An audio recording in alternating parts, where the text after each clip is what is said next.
Okay, hi YouTube, KurtCom here, and as you can see we have a brand new camera working today. However, it is very, very bad because I'm looking at the screen right now, and wow, I could just it's all blurred on the side, so it doesn't look very good, does it at all? Plus, I'm out of sync. There, there.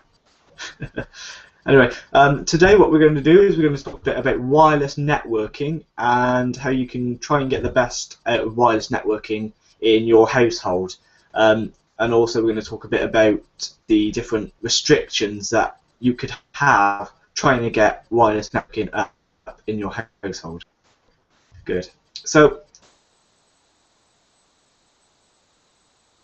based into different, which is set up by a committee called the 802.11 committee, and they basically create a load of standards in which wireless devices have been built around to run, and it also sets the kind of speeds that wireless can function at. So you've got from A to B to G to N and then AC, which is the brand new one that's come out not too long ago. But we'll talk about that on the way along. But we're not going to worry anything about A and B because they're old, they're gone. I don't know where it's been used. It's not really used at all in modern day networking. So we're going to skip on to G, and G generally has a limitation of around 54 megabits per second. It's still widely used in some household networks, but it is very restricted, including the signal strength, I believe something like 15 meters. So it's not that good, especially routers that have a G wireless capability or a wireless access point that has a G capability. They generally get very restricted by objects that get around the antenna, or it can't transmit its signal very well through walls or floorboards or anything. So it's not a very strong signal. It's not the fastest signal. It works fine. You can connect your modern devices to it because most modern day devices that are built around N structures or even the AC structures, they are backwards compatible. They can work with G, no problem. It's just you're just going to get a very slow connection speed and you're just going to get frustrated and probably chuck your device across the room. So, N. N is probably the most modern standard that is used in a home network these days, especially if you've got a fairly basic home network. It runs pretty well. You've got a little router or a wireless access point that you've had come with your cable router. That's got an N on it. That normally transmits at around 150 megabits a second. However, N has jumped a lot since coming up to AC. You can get some N routers that can do 600 megabits a second, which is fast. It's brilliant. It's good for performance. However, you've got to be a bit more careful there if you have older devices on your network that are maybe 3-4 years old or so, or 5 years old, like old laptops and etc. So you're going to try and run them on an N network. It's fine, it will run, but it will only run at the capable speed of the G or the A or the B, whatever standard that device has been built around. It will only run at the capable speed. So if it's restricted to 150 and you have a 600 megabits per second router or wireless access speed, whatever, you're only going to hit 150 at the most. So it's fine if you've got the devices that can run at that speed, which is going for the same now, because we're going to move on to AC, the standard AC, where it boasts around a gigabyte, so a gigabit connection. So it's going to try and transfer 1 gigabit per minute. No, per second, sorry, just ignore the now, I don't know where I'm going with that. But yeah, it's going to give you 1 gigabyte per second. It's not exactly going to do that. It's boasting, it's a theoretical bandwidth. This is one thing that we've got to get our heads around here, is that the gigabyte per second bandwidth is a theoretical bandwidth. So that means that it can perform up to, but most likely won't perform that. You know, you might get a 900 megabits per second out of it. It can be done. It just depends. You've got to get an overall optimal kind of speed around your whole network and the devices that you're going to use connected to the device. So we're moving on to speak now a bit about your devices themselves and how they communicate with your wireless router or wireless access point if you have a cable router, or you might have an extended access point. So you've got your device, it's looking on the settings, it says, oh, it's an N device, 150 megabits per second. That's good. It's fairly standard. Then you go out there and you think, oh, I'm going to buy myself a new router. Oh, nice new router. Go and have a look around PC World. Don't go to PC World, that's a bad idea. Badly chosen example. Go to Maplins, or just go on the internet, go to eBuyer even, or sometimes eBay has some good deals on there if you want to get an older ex-commercial routers for Cisco. They're quite good if you go on eBay for them. But you go off, find your router, and you see, oh, that one, look at that, it's a N router, 600 megabits per second speeds. Wow. Yeah, look at that. I'm going to put that in my house. Look how fast my network will run. No. Your network will only run as fast as your devices can run. So, go back, you've got your laptop or so, that says 150 megabits per second N. Okay, yeah, you've got an N router, it says 600 megabits per second. So you're only going to be able to get 150 megabytes per second out of your 600 megabits per second router. It's a waste of money if you can find a router that could do 150 megabits a second for cheaper. So that's one of the only things you need to worry about when doing wireless. You know, you want to find the router or wireless access point that can match your network speeds that your current devices can do. Or even when you're choosing a device, you think, oh, I'm just going to go buy a cheap little laptop. You don't want it to run at 54 megabits per second wireless G. When you've got an N router that runs at 600 megabits a second, or 300, or 150, whatever, you're going to want to go out there and buy a nice laptop that can run at around 150 megabits per second, or 300. Most modern day laptops can go around 300. Especially if you're going up market, you can find some that do 600 megabits per second. But yeah, that's one of the things you need to worry about. And there's quite a lot of jokes I've actually been seeing online recently about little diagrams showing your home network and the special hot spots where your Wi-Fi is best seen, and it's only seen good across the road at your neighbour's house. Little prank. There. That is true.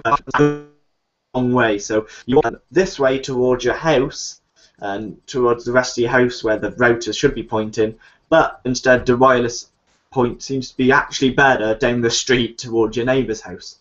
So to stop your neighbours, and oh, look at that, nice wireless network there, really strong signal, let's connect to it and take over their internet.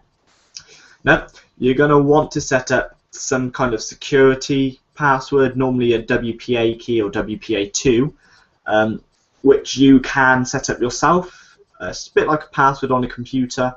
You would go into the router's config and you would set up your WPA or WPA2 key.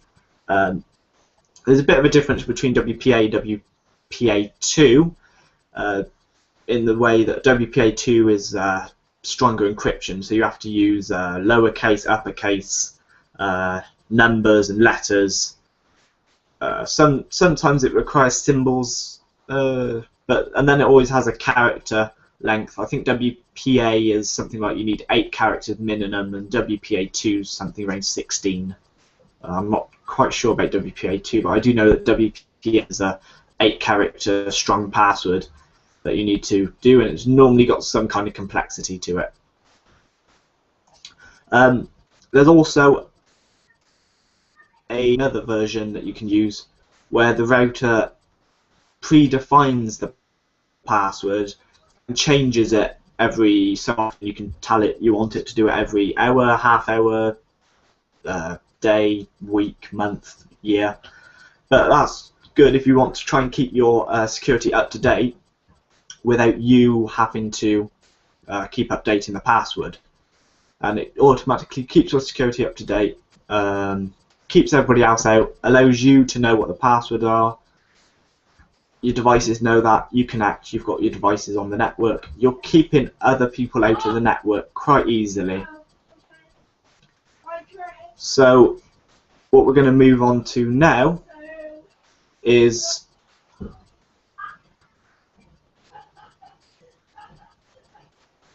I suppose you can hear that, but that's just some more on Nextdoor having his funny five.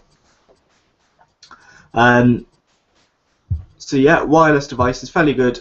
We're going to talk now a tiny bit about wireless bridging.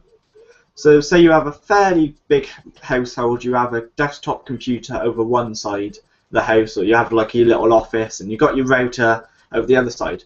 You're not going to want to start trailing 10 odd meter, 30, 50 odd meter Ethernet wires from your router to your office. It's a pain. Not to mention it won't be very fast as well. So you choose the best option, which is to get a wireless access point. I'm not saying you can't do it cable, you can if you want. You can get some quite good speeds, especially if you're using Cat6. But take a wireless access point.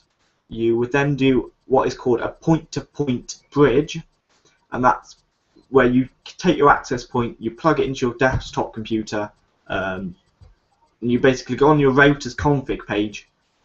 You would go to choose the bridging option. You type in the MAC address, which is normally printed on the bottom of your wireless access point. Then you would do the same with your desktop. You would take the router's MAC address and you would tell the wireless access point that address. Then you just plug it in, normally put it onto a switch, because wireless access points normally have about one Ethernet port on the back. But you would take the Ethernet cable, put it into a switch, and then you can connect your devices to the switch quite happily using your cables, fairly short cables then, fast speeds, go straight to the switch, to the access point, wirelessly down to your router.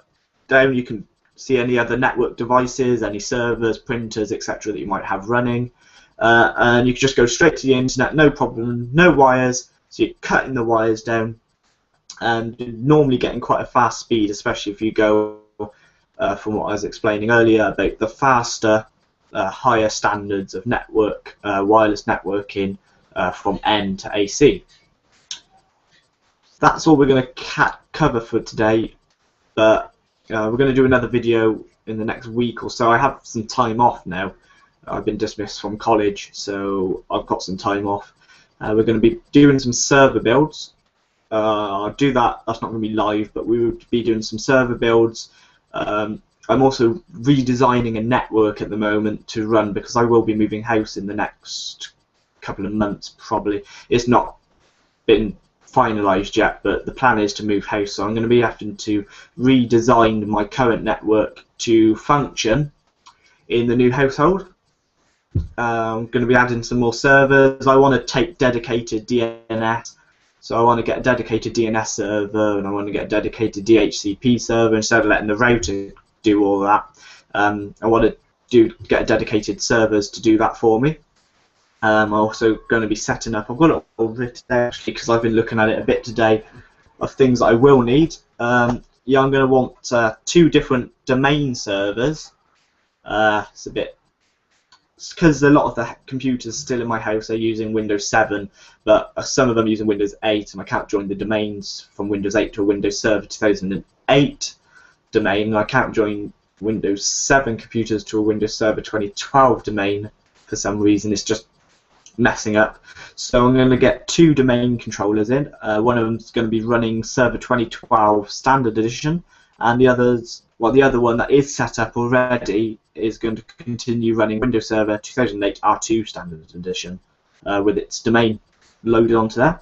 I want to expand my data center servers a bit with my SAN, so I'm going to be running about 3 or 4 servers running Windows Server 2012 data center. We're going to try and expand my SAN on that and get a better storage array. We're going to do a bit of Asterix as well with some VoIP switch, and well, it's all on my current network, but we're going to basically redesign it. I've got Packet Tracer, Cisco Packet Tracer loaded onto my computer here, so we're going to show you basically my redesign of the network. You can comment, you can do whatever you want, suggest any changes that could be made to boost performance or speed, etc. But yeah, that's basically what I've got coming in the next couple of weeks or so. Just stay tuned in, like and subscribe. You know, comments are welcome at any time if you have any requests of what you want to know, any requests you want videos done on, etc. Good night.